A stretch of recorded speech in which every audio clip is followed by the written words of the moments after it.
Vou comenzar con esta terceira formación que está centrada na biodiversidade vexetal. A próxima, o xoves, falaremos da biodiversidade animal, pero hoxe queremos dedicarlo somente á produción vexetal porque en Galicia temos realmente unha riqueza biolóxica tremenda, tremenda. E imos a ver tamén como pode ser isto unha ferramenta para nós que podemos implementar nas nosas praxis de restauración. O primeiro que teño que explicar, como dicía, é que esta grandísima variedade de vexetal que temos, bueno, perdón, o primeiro que quería explicar é exactamente en que consiste a biodiversidade. A definición de biodiversidade é esta ampla variedade de seres vivos que temos sobre a Terra e todo o que sucede ao redor destes patróns naturais que a conforman. Unha das fotos que teño aquí de referencia, isto é solamente dunha horta que estemos asociados, que ten toda esta diversidade de tomates. Realmente son todos a mesma especie, son todos a mesma subespecie, pero o que temos é toda esta diversidade fenotípica de tomates dentro dunha mesma familia. Entonces a isto chamamos de biodiversidade, esta diversidade entre seres vivos que son en principio da mesma familia. En Galicia temos moitísimas diferencias destes patróns.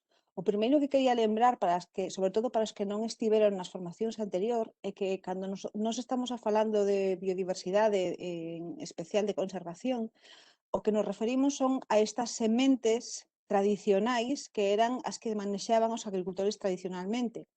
Podemos atopar a día de hoxe, pódense clasificar as sementes entre transxénicas, que xa teñen unha modificación xenética feita nun laboratorio, os híbridos comerciais, que son realmente a maioría das variedades que imos atopar dende no súper, dende na industria agroalimentaria, e despois están as variedades de conservación. Estas variedades de conservación ou tradicionais eran as que manexaban os propios agricultores.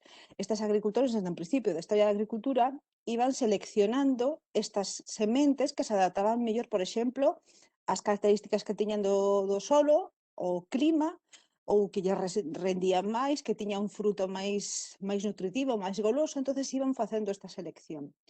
O que resultou foi que probablemente por imaginarnos de unha mesma semente, deu moitas plantas, e destas plantas diferentes, cada un, ao seleccionalas, foi xerando este tipo de variacións.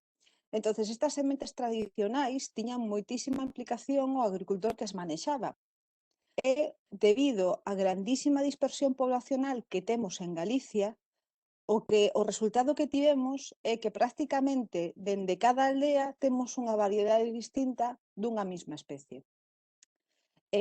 Incluso, ás veces, pola propia nosa idiosincrasia que tiñamos no sistema de herdanzas, non tiñamos somente unha finca grande, senón que tiñamos ás veces dúas pequenas que tiñan moitas diferencias, porque unha tiña mellor máis néboas, outra tiña máis sol, entonces ese propio agricultor iba seleccionando a súa vez as variedades que se adaptaban mellor as propiedades que tiña diferentes. Isto, ao final, derivou, como vos dicía, en que temos moitísima riqueza de variacións de sementes de moitas especies que imos a ver hoxe, un resumo das que temos máis catalogadas, e que, desgraciadamente, debido ao uso mayoritario que temos a día de hoxe das sementes híbridas comerciais, están a esmorrecer.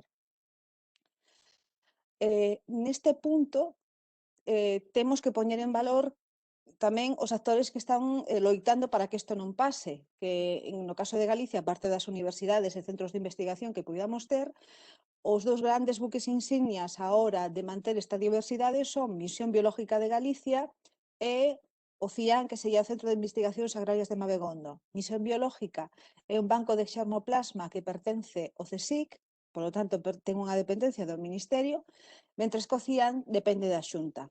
Estes dous centros de investigación funcionan como bancos de xermoplasma. Bancos de xermoplasma considérase unha institución que cataloga e que conserva estas distintas variedades. É dicir, a labor que fixeron estes dos bancos foi precisamente percorrer toda Galicia in situ, recollendo en cada aldea as sementes que veían que tiñan unhas diferencias entre elas. Non foi recoller absolutamente todas, senón que as que encontraban que tiñan diferentes de cor, de tamaño, de de tempo de cría, bueno, todo este tipo de cousas que poden diferenciar unha variedade a outra. Para os que queren máis información específica, cando vos pase a presentación, hai 2 hipervínculos con cada seu nome, para que podades ver todo o traballo que fan desde esas institucións. De feito, se queredes ao final da presentación, podemos linkalos directamente para ver toda esa labor que teñen e como traballan tamén a día de hoxe mellorando esas variedades, pero sempre dende as variedades tradicionais, non dende os híbridos comerciais. Eh, que temos realmente a día de hoxe? Pois esta foto xa vimos noutra presentación. Estas son unha pequena mostra das variedades de millo que conservamos a día de hoxe. Isto é solamente na miña aldea, as diferencias fenotípicas que podo atopar nos millos que teño na miña aldea. Hai moitísimas máis. Como podedes ver, temos catalogado en Galicia 529 variedades. Isto non quere dicir que teñamos 529 cores, pero sí temos variedades distintas de millo. Cada unha medraba a unha altura, cada unha tiña unha forma distinta, pero sobre todo, a parte que nos interesa, cada unha podía ter un sabor distinto ou podía ter unhas propiedades despois en cociña distintas. Esta que vedes máis oscura, que é a que se chamaba reina, non é exactamente a máis escura que temos realmente en Galicia. En Galicia máis oscura temos unha que se chama millo corvo, que é absolutamente negra. E temos algunha aínda máis branca, que é prácticamente perlada.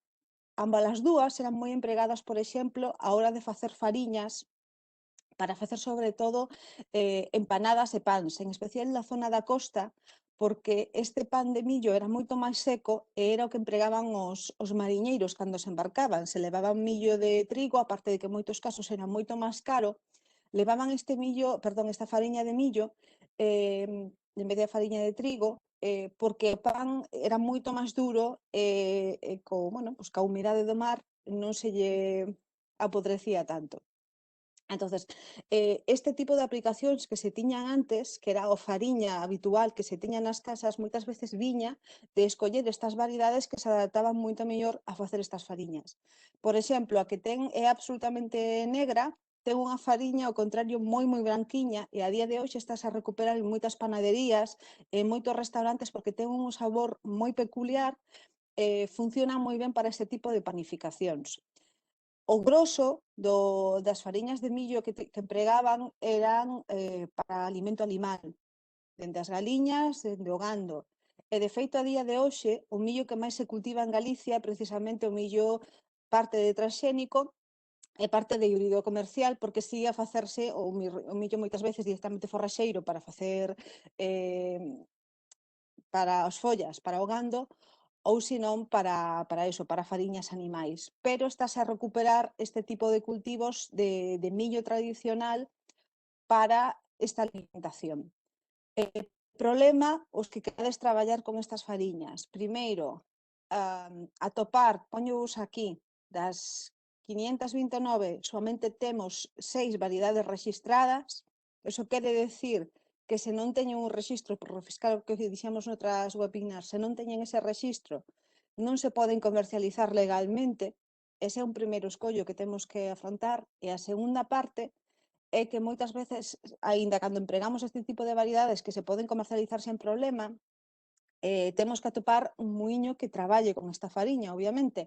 E moitos muiños tradicionais que se certifican como muiños que traballen en ecolóxico, teñen un problema a traballar con millo, que é que como nos podemos plantar en España millo transxénico e non se pode garantir que non haxa unha contaminación cruzada con este tipo de polen, moitos casos estes muiños non traballan con estas fariñas. Entonces, esta é unha pena tremenda porque penso que esta sería unha parte moi interesante de recuperar da nosa gastronomía, volver a traballar con estas fariñas de millo. Outras variedades que tamén temos catalogadas, fixades cantas temos catalogadas, son 95 de cebola. Este tipo de variacións van máis alá, estas son algunhas das que temos catalogadas, rexistradas temos 15. Este tipo de variacións que nos atopamos, como podedes ver, moitas teñen directamente o nome tradicional da zona onde se conservaban. Algunhas teñen algún nome a maiores, pero sobre todo teñen o nome da zona. Estas variacións podedes ver que son dende tamaño, a cor, pero tamén despois van ter un rendimento distinto na cociña, porque vai ser algunha que sexa máis doce, outra que vai ser máis ácida, unha que vale mellor que pocha mellor, outra que non. Entonces este tipo de variacións para nós en cociña supón unha riqueza tremenda á hora de traballar. Seguro que todos de vos tedes distintas tipos de cebola cos que queredes traballar, pero neste caso para min sería aposta poder escoller entre as variacións en vez de das que atopamos no supermercado, que son variedades que poden vir de fora, aproveitar a riqueza que temos aquí xa en Galicia.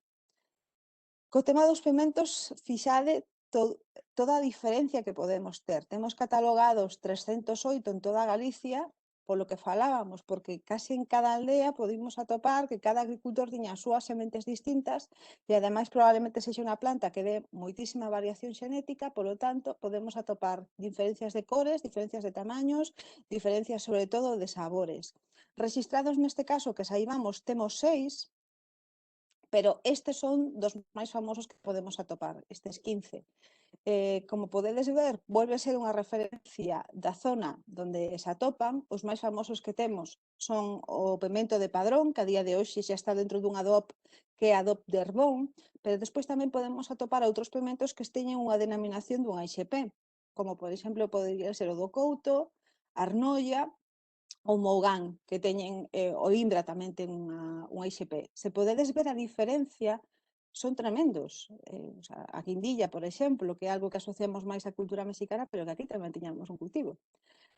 As diferencias de sabores van ser moi grandes, moito máis do que pensamos. Por exemplo, o de Oimbra é prácticamente amarelo e ten un sabor moi suaviño.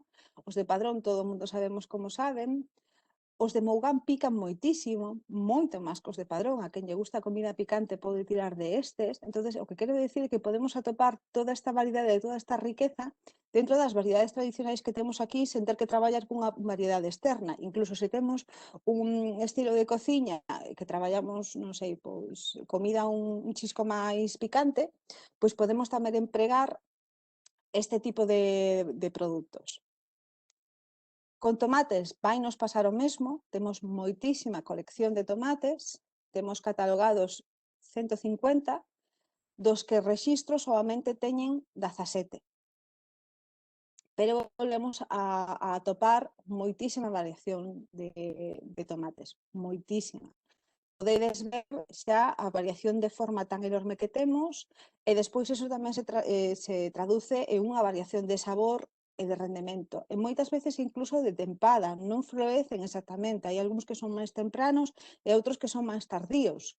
Entonces isto tamén nos vai dar un xogo á hora de ter tempadas moito máis largas que as que traballar con produto de temporada.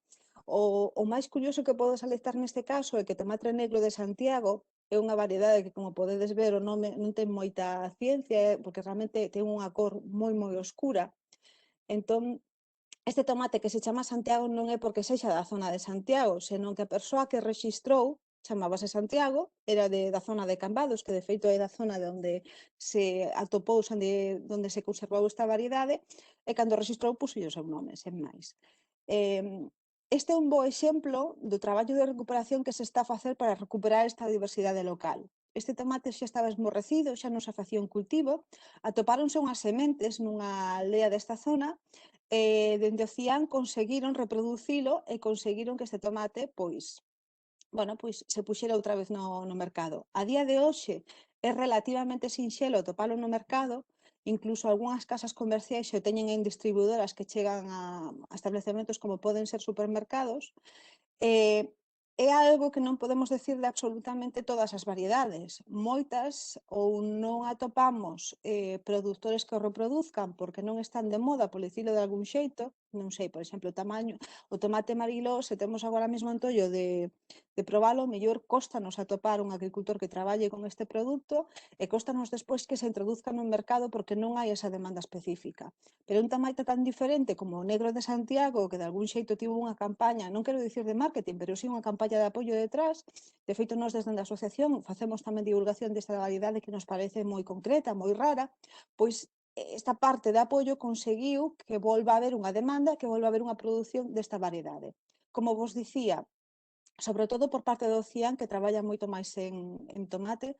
Hai catalogadas 150, non imos topar as 150 reproducidas, teñan un rexistro para comercializarse, pero eles siguen atesorando estas variedades. En moitos casos o que se fai é un apoio para que se repliquen e cheguen a estas cales comerciales. A nos que nos poden aportar, pois o que decíamos antes, unha diferencia de sabor tremenda. Xa podedes ver que hai tomates que funcionan moi ben probablemente para salsas, outros vai ser un tomate que teña unha consistencia moito máis dura, que funciona moito mellor, por exemplo, para unha ensalada, ou que vai ter un sabor máis doce ou máis ácido. Con respecto da catalogación de chícharos e xudías, tamén temos bastantes variedades. Temos ata 65 de xudías e chícharos ata 111, que é unha auténtica barbaridade.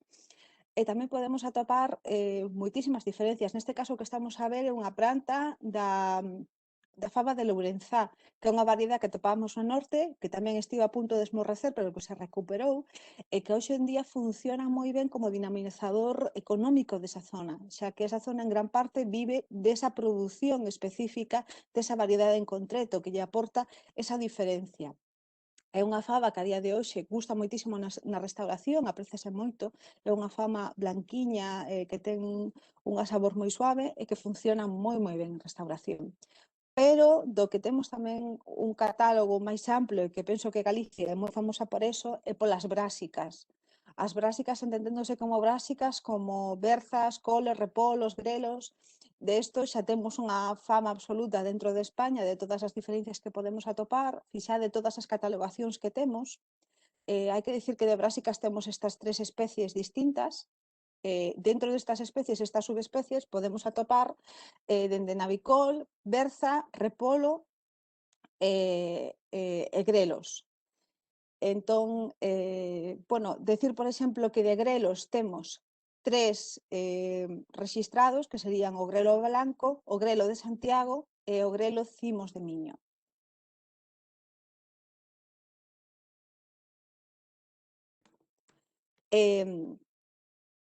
Entón, estes dous grelos, por exemplo, o grelo blanco e o grelo de Santiago estarían dentro de IXP Grilos de Galicia e a variedade de cimos de Miños, curiosamente, é unha variedade que se atopou cerca de Ordes e que está rexistrada.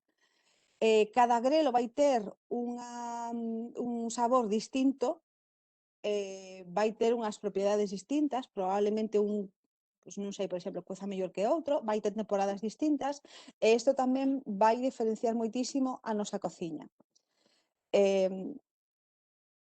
Repolos o mesmo, fixade que temos repolos catalogados ata 49 repolos de variedades distintas, pero despois a hora de ter un rexistro temos menos, pero, por exemplo, esta é unha colección dos repolos que temos rexistrados en Galicia que ten xa unha saída máis comercial. Fixade que xa directamente, fenotípicamente, dicir, a imaxe xa é moi distinta, un ten unha folla moito máis dura, outro máis rizada, probablemente sexa un moito máis blandiño que outra hora de cocer, teña unhas temporadas que tampouco son estrictamente as mesmas, e isto permiten estirar moitísimo máis a temporada deste tipo de produtos. Bueno, repolo, penso que grelos, todo isto son prácticamente os estándares da cociña galega, sobre todo de inverno, porque nisto baseábase moitísimo ese aporte tradicional que tiñan bueno, de verdura na cultura de todos os cocidos e de todos estes platos que se empregaban así. Patacas. Inda que aquí somos grandísimos produtores de patacas, penso que dentro de toda España eh, poño catalogadas que temos somente 3 como variedades autóctonas, como variedades que son, bueno, autóctonas como tal, a pataca xa sabedes que non é de aquí, que foi un sustituto da castaña, cando despois do descubrimento de América, pero que variedades que se formaran aquí, que teñan unhas propiedades ligadas a esta terra, somente temos 3 catalogadas. Desgraciadamente, somente a fina de Carballo ten un rexistro comercial, pero as outras dúas, perdón, son a patata cazona e a patata granate. E como podedes ver, a patata granate ten unhas propiedades xa moito máis distintas, xa ten unha cor moito máis distinta. A fina de carballo dicirvos que foi unha patata que a día de hoxe estivo a punto de esmorrecer tamén, e foi unha patata que a día de hoxe está dentro da ISP da patata. O problema que tivo esta variedade é que ten unhos ollos, como podedes ver, bastante fundidos dentro da patata, do tubérculo. Entonces isto supón un problema á hora de pelala, porque na maioría de procesos de restauración a día de hoxe, cando xa é, por exemplo, de colectividades, temos pelapatatas, entonces que cando introducimos este tubérculo hai que repasalo a man. Entonces, este feito precisamente foi o que fixo que casi se extinguira, porque mentras que esta é unha patata que ten un sabor exquisito, que, por exemplo, para guisos funciona moi ben porque absorbe todos os sabores do resto dos ingredientes, como dá tanto traballo pelala e repasala, no momento que nas casas deixou de haber axuda, deixou de haber pois, criados, por dicirlo de algún xeito, esta patata comezouse a rexeitar ata case esmorrecer. A día de hoxe estase a facer unha labor tremenda, sobre todo na zona de Coristanco, que é, bueno, cerca de Carballo, para recuperala e para darlle esa saída comercial. Como vos dicía, probablemente en unha restauración onde teñamos unha colectividade moi grande non acaba de funcionar porque se bota moitísimo tempo, pero na restauración que se empeza a introducir outra vez donde teñen menos volumen de traballo, unha patata que rinde moi ben, que funciona moi ben, apenas ten mermas e vai funcionar moi ben en canto á restauración. As outras dúas, como vos dicía, estáse a traballar para que se rexistre a Cazona, pero a granate penso que non ten rexistro, polo tanto, consérvase en bancos de xermoplasma, pero imos ter problemas para atopar algún agricultor que nos la poda favorecer. Con respecto ás froitas, ata agora estivemos a falar da horta, con respecto ás froitas, perdoade, eh, temos tamén moitísimas variedades de froita. En Galicia non imos atopar moita variedade de especies de froitas como tal, aínda que a día de hoxe temos o kiwi, que tampouco é noso, pero que se sentou moi ben na nosa cultura, que consumimos moitísimo, pero o que máis atopamos son mazás e peras, ou árboles frutales é o que máis temos. Mazás, peras, cerdeiras, ameixas, é o que máis podemos atopar. Outro tipo de fruta, pois, por exemplo, os cítricos non se dan tan ben polo propio clima que temos, precisan moitas máis horas de sol. Pero neste caso, como vedes, catalogadas peras temos 132 e catalogadas mazás temos 332. Temos unha auténtica variedade, polo que falábamos antes, porque en cada aldea casi había unha variedade distinta. E isto supoñía, ademais, unha riqueza tremenda. Por exemplo, había casas onde tiñan dúas variedades ou tres de maceiras, pero xa dun xeito intencionado, porque cada unha tiña un tempo de floración, cada unha tiña era máis temprana e máis tardía, entonces o que nos permitía era ter froita fresca durante moito máis tempo do ano. E ademais, cada unha tiña diferencias organolépticas moi distintas. Fixade aquí, estas non son só todo variedades galegas, que hai máis de fora, pero as diferencias tan grandes que temos. Este tipo de mazá, por exemplo, que para asar funciona moi ben, pero para comer en crudo é casi desagradable. Ou outro tipo que é moito máis dura, que ten pues, outro rendemento, ten máis ou menos mermas, realmente funcionan de xeito moi distinto e permitían ter mazás moi distintas. A maiores, aínda que poidan ter outros nombres máis comerciais, os nombres máis tradicionais facían alusión á época da floración da planta, non? Por exemplo, había a maceira de Santa María que era a que florecía nese momento do ano. Había outra que estaba máis asociada ao mellor outra festividade. Entonces, todo este tipo de conservación patrimonial tamén é moi interesante.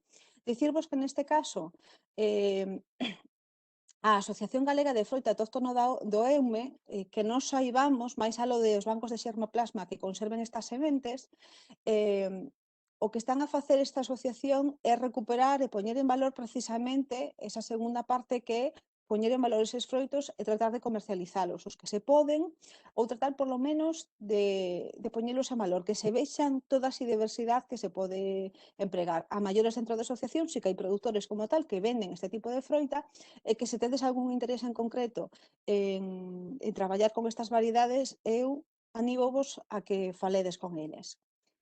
Como vos dicía, isto permitía ter unha diferencia de tempada moi distinta.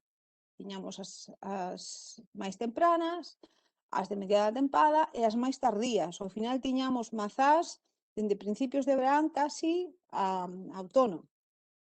E podíamos atopar, pois eso, fenotípicamente, moitísimas variedades. O mesmo que nos pasaba cas ameixas e cas cerdeiras. Tiñamos moitos tipos, moitos sabores, moitas cores, cada un coas súas propiedades que podían despois funcionar moi ben directamente en cociña.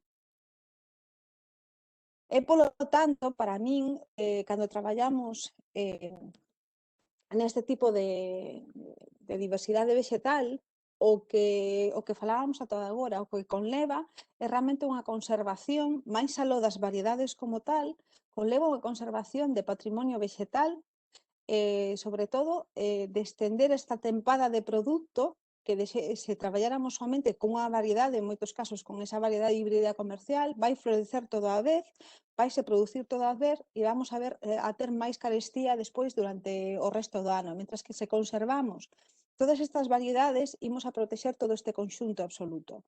Por iso vos poño que faríamos unha contribución na liña dos ODS cos que estábamos a falar sempre a través deste tipo de formacións, faríamos unha contribución ao ODS2 de conservar todo este tipo de variedades agroalimentarias. A maiores, conservamos todas estas técnicas agrarias específicas que imos ter asociadas a estas producións en concreto. Hai que entender que estas variedades tradicionais non se traballan exactamente como as híbridas industriais. Estas variedades tradicionais teñen cada unha ese tipo concreto de como plantalas, de como manexar esa semente, e todo eso tamén é unha conservación de patrimonio. Teñen, ademais, este tipo de receitas concretas que se facían, moitas veces ligadas a unha época concreta do ano ou ligadas, por exemplo, a unha época asociada moitas veces a festas culturais religiosas, onde se traballaban con estas variedades en concretas para facer este plato en concreto. E, ademais, consérvanse todo este patrimonio inmaterial, como estivemos a falar a todo agora, de todos eses nomes, de todos eses refráns asociados a esas variedades en concreto. Por lo tanto, temos tamén unha conservación de patrimonio cultural cando estamos a traballar con este tipo de variedades. Que me poden aportar a min como restauración? Vanme aportar, primeiro, fomentar un consumo responsable, un consumo co que estamos a facer unha labor de conservación e que ten unhas implicacións. Vainos axudar a dar visibilidade a todo este tipo de boas praxis, pero ademais van ser unha ferramenta distintiva ante a nosa competencia. A día de hoxe, por exemplo, se atopamos en restauración francesa, que sempre foi un pouco como a bandeira da alta cociña, atopamos que moitísimos restaurantes están a traballar outra vez con estas variedades concretas da súa zona para diferenciarse de outro tipo de establecementos. Porque ademais eso xera un reclamo específico para esa zona en concreto. Se non ves ata aquí, non podes traballar con estas variedades en concreto. Eso supón unha ventaxe tremenda. Entonces, aínda que poño que ten unha contribución a ese consumo responsable, que sería o do S12, eu volvo a lembrar que cando traballamos deste xeito o poñamos en valor e que seamos tamén un axente de educación ou de comunicación cos nosos clientes a hora de facerlle entender a importancia que ten de traballar con estas variedades en concreto. Entón, pola parte de teoría do que vos quería dicir de diversidade vexetal que temos en Galicia, chego ata aquí, pero anímovos a preguntar todo o que queirades e, e nada, se queredes a debatir un pouco acerca de todo o que vimos ata agora.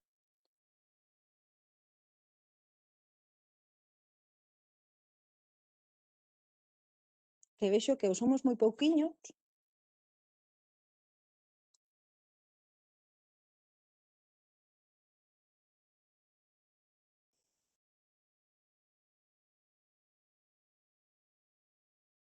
Pois non sei se hai alguén por aí.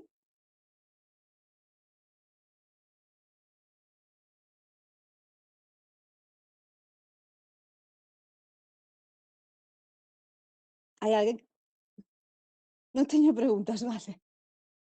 Algún de vos coñecía xa en algunha variedade tradicional?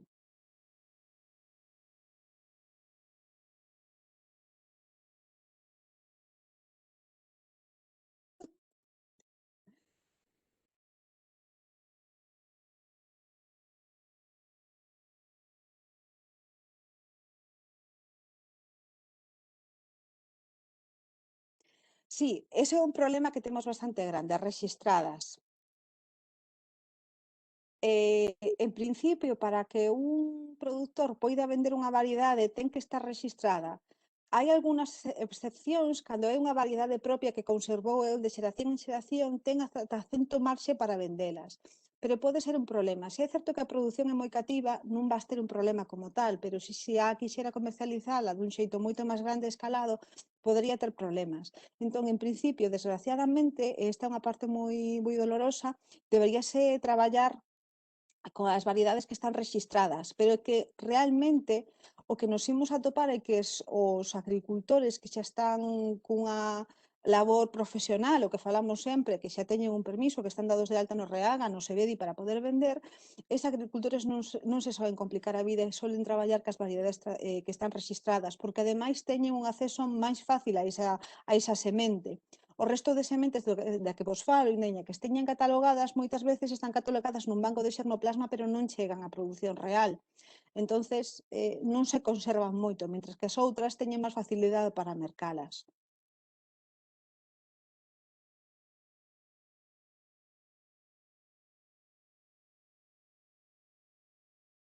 Non sei se había algunha pregunta máis.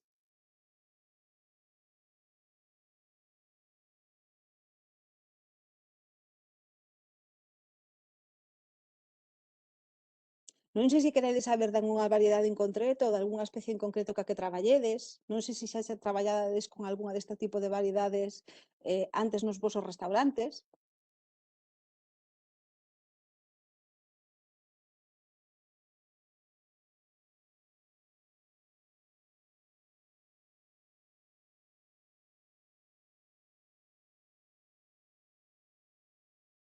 Dese que non.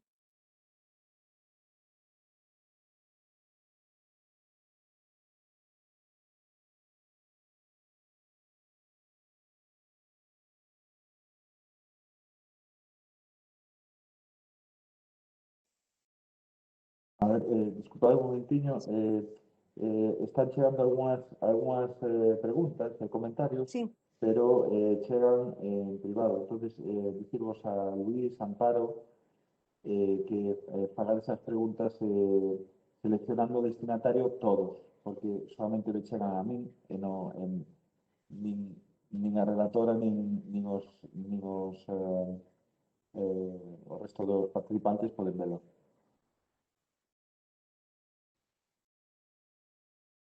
Vale. Sí, vamos a ver. Vale, Ahora, si quieres, Rocío, xa che sí, transcribo o que puxeron ata ahora. vale. Vamos a ver. Amparo di, é curiosa a diferencia no número de variedades e os registros. Ujú. Eh, a que se debe? O custe ou os trámites? As dúas cousas. Cando temos que rexistrar unha variedade no Rexistro Nacional, ten un custe moitas veces ao mellor do redor de 2000 euros. Entonces, para un agricultor pequeno que teña esa variedade na súa casa é bastante difícil. A maiores os trámites poden durar hasta 2 anos, porque hai que facer unha caracterización de todas esas propiedades que teñen, por exemplo, de canto tempo tardan en medrar, de que cor teñen, exactamente canto vai medir ese froito. E despois a maiores, unha vez que se faga ese estudio, que é o que vai ter un custe, que faga a un centro, unha institución, unha empresa privada, despois o rexistro ten que volver a reproducila e ten que volver a comprobar que esas variedades son, que esas características son as que se aportaron no material. Entonces é un proceso moi grande. A maioría de rexistros que temos en Galicia están feitos polos bancos de xermoplasma, tanto polo CIAN pola Misión Biolóxica de Galicia, que realmente teñen esa capacidade. Eles tampouco teñen unha liña específica de rexistrar, pero sí é certo que con moitas variedades que traballan eles, acabaron por facer este esforzo de rexistralas para que teñan esa saída comercial.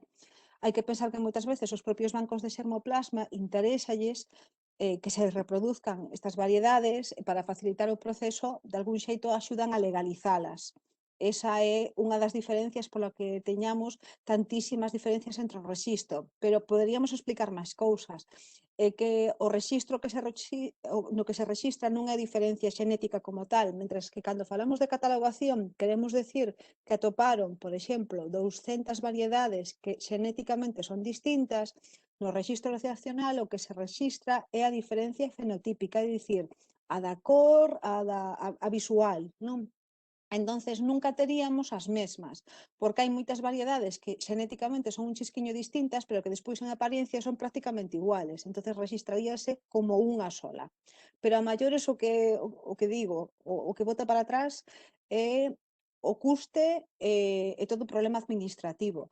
E despois que moitas, ao mellor, non teñen unha saída comercial, porque son variedades que sí, poden ser un chisquiño distintas, pero que despois non atopan o seu sitio, nin na hostelería, nin ao comercio particular, non hai esa diferencia que faga que se aposte por estas en concretas e non polas outras, entón, ao final, o que se trata de traballar con esas variedades que teñen máis saída, que rinden mellor, que en cociña, por exemplo, teñen unhas propiedades organolépticas mellores, ou que teñen menos mermas, por exemplo, que funcionan para algo específico, que teñen as cualidades, pois eso, que funcionan moi ben para a ensalada, ou outra funciona moi ben para as salsas, e acabanse apostando por estas variedades que son un chisquiño mellores, por dicilo de algún xeito. Aínda así, nos barcos de xermoplasma hai unha conservación, pero hai unha conservación da semente como tal, inerte. Despois, outra cousa que se transfire á produción. Creo que tiñas outra pregunta, se non teño unha pregunta que responder no chat.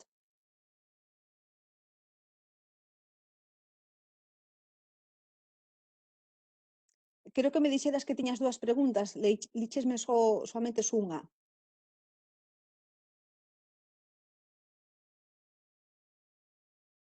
Bueno, pois entonces vou ler a do chat.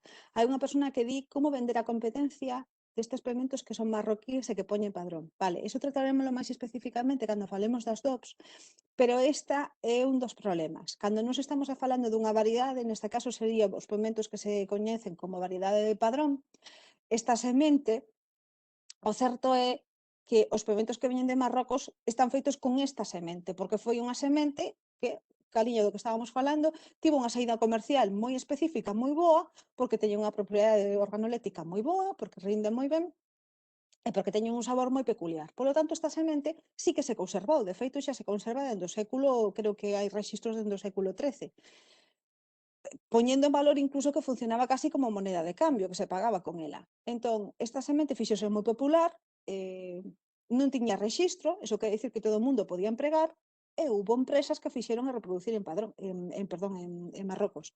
A día de hoxe, o que se fixo precisamente para isto foi crear un ADOP, é dicir, unha denominación de orixe protexida que o que fai é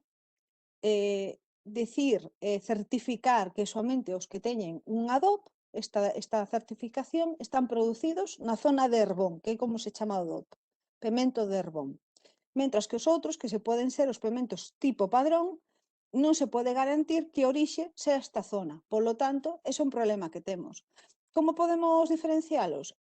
Pois unha das cousas que máis nos teñen que doer, pero unha das cousas é que temos que traballar cos pementos de Herbón cando están en tempada, e o resto do ano non poñelos. Sei que vai ser ao principio vai ser moi chocante, porque moita xente que ven a Galicia ven co imaginario xa de comer os pementos de padrón, porque é como ese reclamo, casi esa caricatura que teñen na nosa gastronomía, moi ben feita, porque os pementos son exquisitos, pero o que temos que facer é esa labor de concienciación de decir, nos apostamos polo produto de cercanía, apostamos por este produto local para conservar todo este patrimonio, entón poñemos os pementos cando están en tempada, e cando non están en tempada, non os poñemos. Como digo, sei que é unha parte difícil, porque se a competencia se está poñendo de fora e ti os queres poñer de aquí, tes a idea ao principio de que estás a perder potencial, pero realmente penso que vas a acabar a traer un consumidor que é máis exixente, que vai apreciar que sean de aquí, que sean unha produción local, se os pos en temporada. Esta é unha das poucas cousas que podes facer. Esa e, efectivamente, traballar ca DOP e demostrar que tes un pemento certificado, claro, que incluso se podería poñer na carta. Teño este pemento tipo padrón, pero da DOP de Herbón. Esta sería unha das ferramentas. Outro comentario que teño é de Luís. A nos encantaría.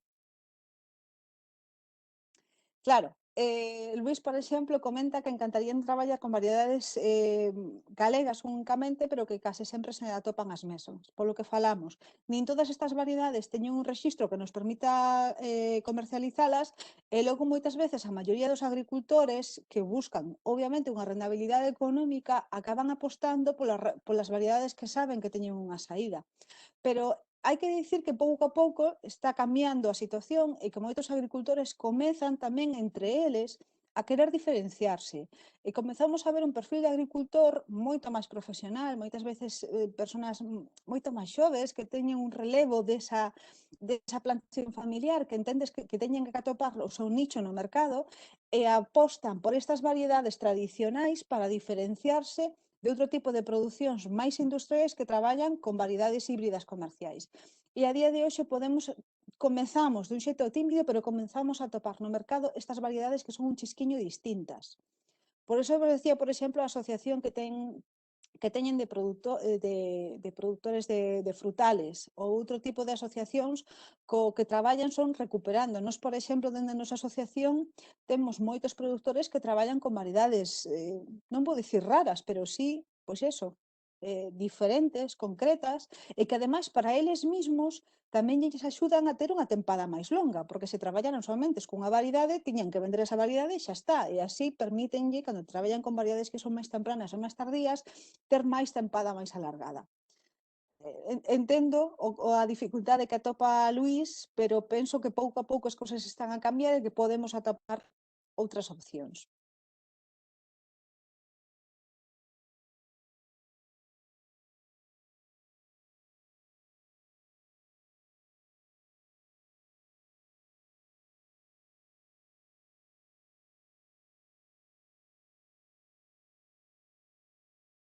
Algunha pregunta máis?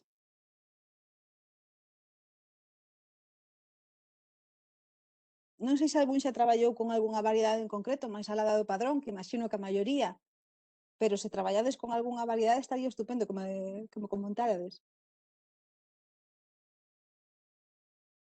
Pementos do Couto. E por que traballaches con pementos do Couto? Como os coñecías?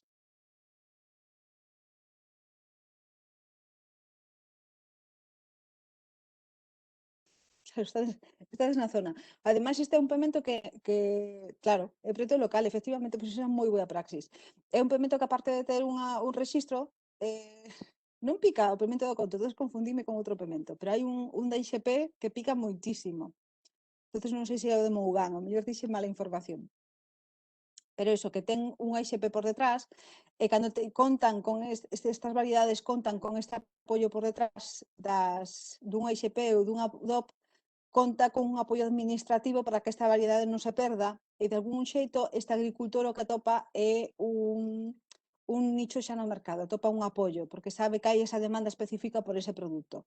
E ten, imos dicir, como unha campaña de marketing detrás que está a axudar a que esa variedade non se perda.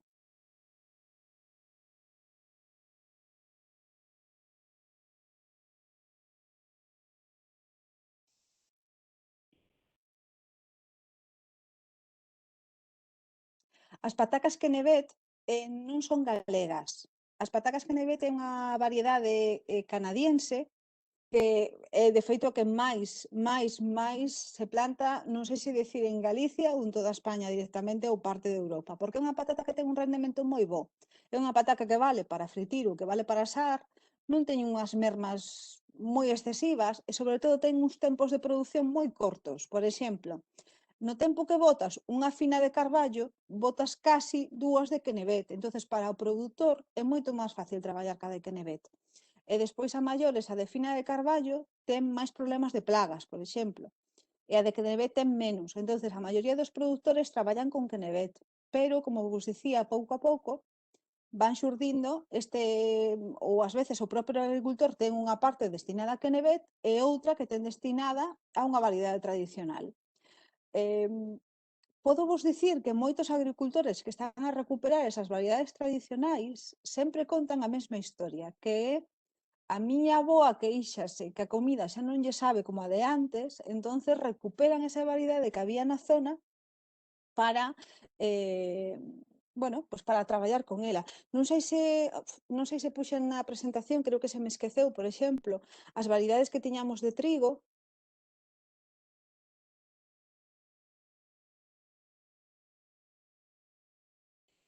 Estaría, hai unha pregunta de Olga que lle respondo agora.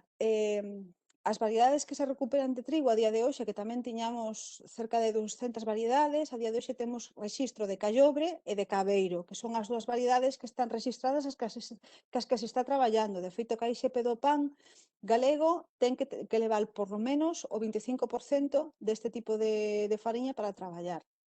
Entonces, estas son variedades que se recuperaron. Unha das nosas agricultoras, por exemplo, dicía eso, que a boa queixábase que co pan non lle sabía como antes, que non era a mesma fariña, que esa fariña castelán que viña, que non sabía como de antes, ela recuperou esas variedades. Outro tipo de produtor, por exemplo, tamén está a traballar ca fina de carballo porque na súa casa é que comían, entonces aínda que vendan a que nevez que ten máis rendemento, a fina de carballo tamén ten salida, pero tamén a disfrutan na súa casa.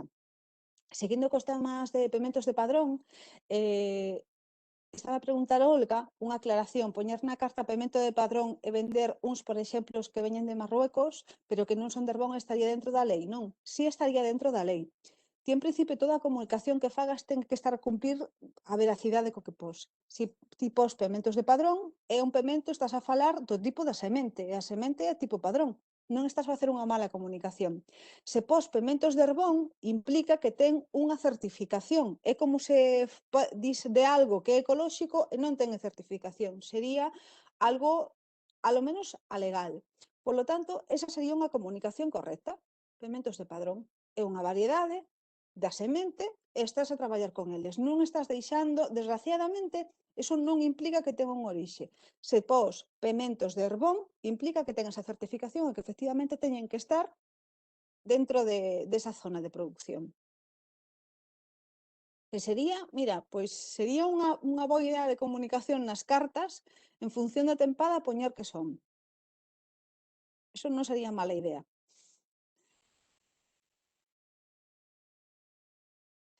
As cebolas é o que vos digo, hai moitas diferencias, entonces eu recomendo así, podes atopar algunha cebola que te funciona moi ben en tortilla, pero non todas che van a funcionar igual, e esa é precisamente a riqueza, que cada unha ten unha propiedade organoléptica distinta.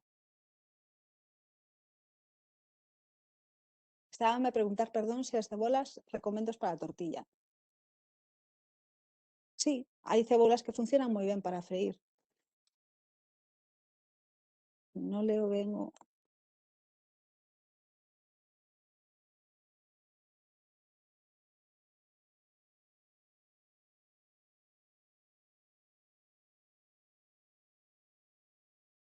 Sí, estamos a comentar, Noemí, que é certo que as variedades autóctonas ten un sabor distinto polo xeral, que eles apostan polo produto local e que despois din que os tomates saben o que teñen que saber e leitugas tamén. O problema xorde cando non están en tempada, claro. E que esta é unha parte que hai que facer tamén de concienciación por parte do consumidor. O consumidor ten que entender o que come. E o problema é que nos acostumamos a ter todos os produtos todo o ano. E iso non debería ser. Nós temos que entender e que premiar a restauración que fai esta boa labor, que aposta polo produto de tempada, ou polo menos que cando está a tempada local prima en función, en detrimento, perdón, de eses produtos que veñen dende fora. Pero claro, hai que facer unha labor de concienciación co consumidor, que non tedes que facer somente vos. Nós tamén, por parte das asociacións e das consultorías, temos que facer esa labor. Explicar ao cliente que non vai estar un pemento en Galicia todo o ano de tempada, porque é imposible. Nós non temos un clima que nos permita ter tomates todo o ano como poden ter en Murcia. Non é viable, non? Pero sí, as variedades autóctonas teñen un sabor, a gran maioría delas, moi distinto ás híbridos comerciais. Os híbridos comerciais, en moitos casos,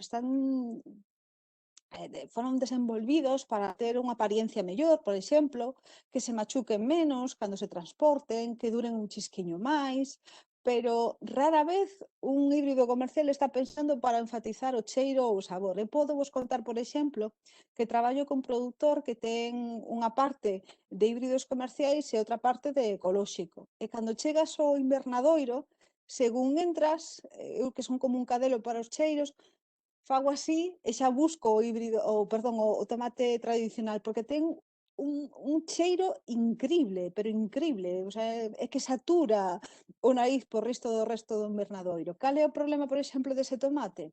Que ese tomate ten unha pel moi blandiña, entonces o que se queixa, o resto da cadea de valor, o que se queixa que cando se transporta apodrece moito antes que o outro. Entonces, ao final, desgraciadamente, hai que entendelo por custes de rendemento, xa o intermediario, o comercial, aposta pola outra variedade, pero cando se consigue traballar de xeito directo con produtor e atopamos variedades autóctonas, é que é un gusto absoluto. Eu penso que cada vez máis os consumidores comezan a demandar ese tipo de produtos que teñen ese sabor tan distinto e tan característico, que a xente de antes o lembra o recorda, pero que a xente moza comeza a apreciar ese tipo de sabores.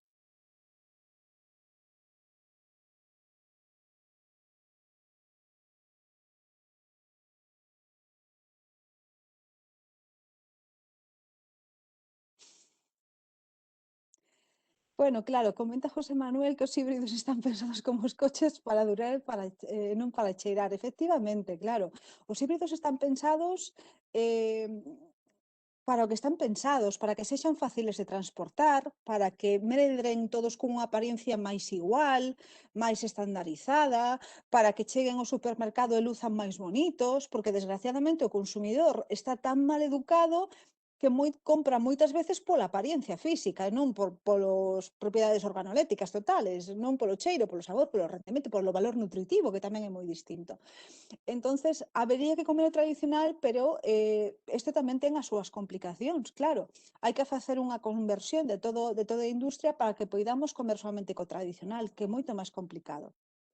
Entonces, bueno, pouco a pouco, toda a cadena se vai transformando, como vos dicía, xa comeza a haber agricultores que apostan outra vez polo tradicional, comeza a haber intermediarios que apostan outra vez por vender estes produtos e comezan a haber consumidores finales que os están a demandar. Entonces, eu penso que a lo menos comenzamos este proceso.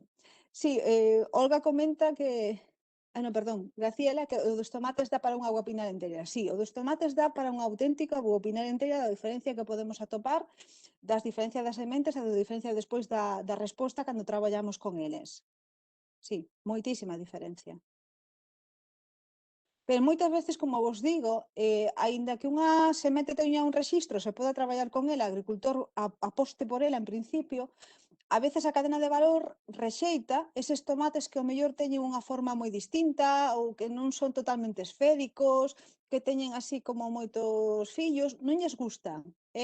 As grandes superficies xa costa moitísimo que se introduzcan no lineal. E ás veces incluso nas pequenas tentas como que creen que despois o consumidor non nos vai aceptar ben, entonces acaban por apostar polas 4 variedades estandarizadas que coñecemos e non salen de aí. Ese é un problema bastante grande. E moitas veces, por exemplo, pequenos restaurantes que teñen unha horta, sí que se poden permitir traballar en autoconsumo, de xeito totalmente legal e cumprindo con toda a trazabilidade, pero traballan deste xeito e apostan por esa variedade tradicional. Eso supón tamén unha diferencia para eles moi grande. Dentro da competencia, quero dicir, que están apostando por esa variedade e ca que poden manexar.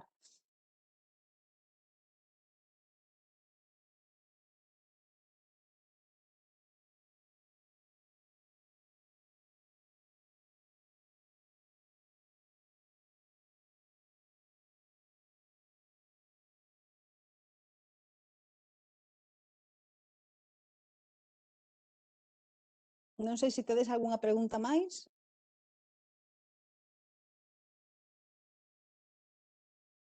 En principio non atopamos ningunha variedade que este rexistrada aquí, que teñamos unha variedade propia de encendido de melóns.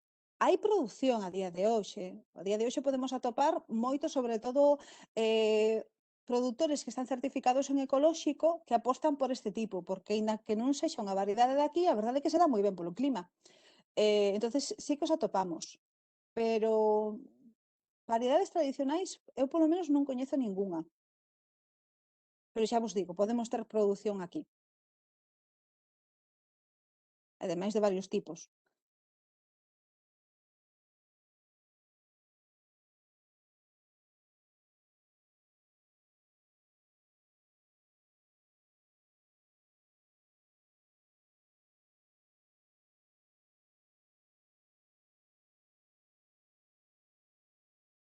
Vou ler.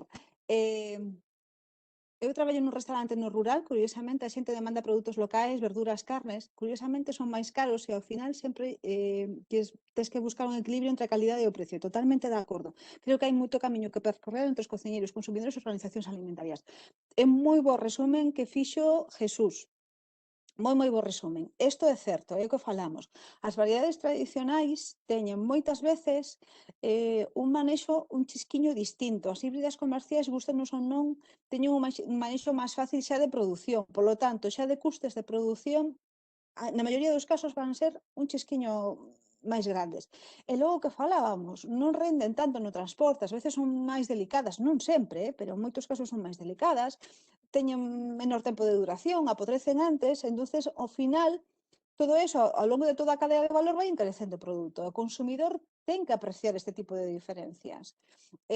Gústenos ou non, moitas veces, este tipo de xeito de traballar, que en principio sería máis doado, ao final ten un custe, pero o bo que eu vexo é que acaba por atraer tamén a un consumidor final máis exixente que está disposto a pagar un chisquiño máis. Pero se é certo que hai que chegar a un equilibrio. Non se pode apostar somente para isto se despois non hai salida o consumidor non responde. Ten que haber un equilibrio. Non se trata de cambiar absolutamente todas as variedades que temos na cociña e traballar con locais, porque o mellor tampouco teríamos. Pero ir introducindo, poñer en valor, cando estén en tempada, poñelo en valor, non? De, mira, o resto do ano tiñamos tomates de fora, pero agora estes son tomates de aquí, de cerca, de produción de local. Iso ten que haber unha labor, pero sí, hai que ter unha labor de concienciación e de educación do cliente final para que poida reconocer este tipo de producións.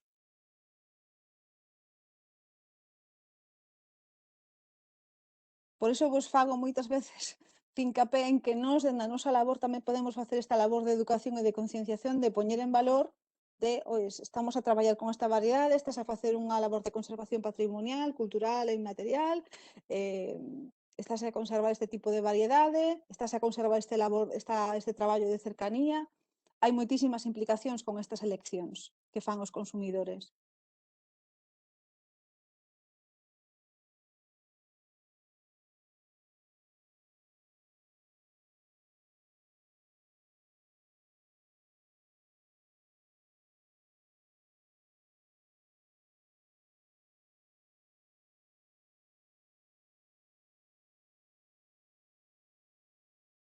Non sei se hai algunha pregunta máis.